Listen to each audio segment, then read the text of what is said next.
Hello mga Kemers! For today's video ay samahan nyo kaming mag-coffee date magkakapatid. And syempre may chaperone kami, ang aking anak.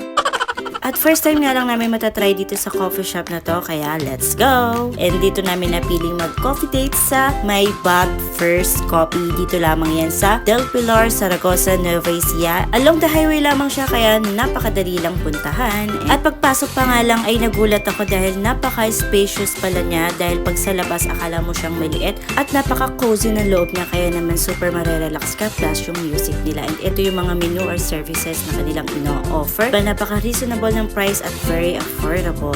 Ang in-order nga namin is dalawang carbonara, isang waffle, isang matcha latte, isang caramel macchiato at isang dark chocolate chip. For their carbonara, for us, it's 9 out of 10. Napaka-creamy and ang sarap-sarap niya talaga. Mapapaulit ka sa sarap. And for the rate na rin tayo. Ha?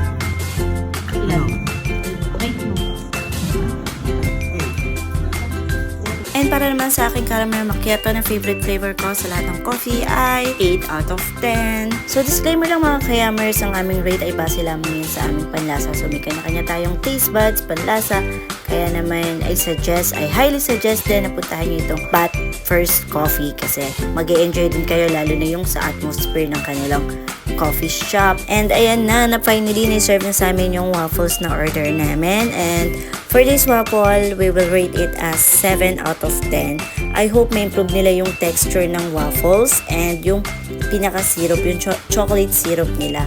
I hope ma-improve nila yun. And ayun na, there's always a room for improvement. And I hope sa pagbalik namin, madagdagan pa yung mga offer nilang food, snacks, lalo na especially sa may mga kids na kasama. So ayun lang mga kayamers, I hope you like this video.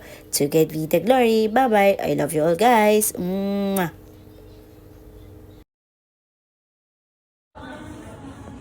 Ah.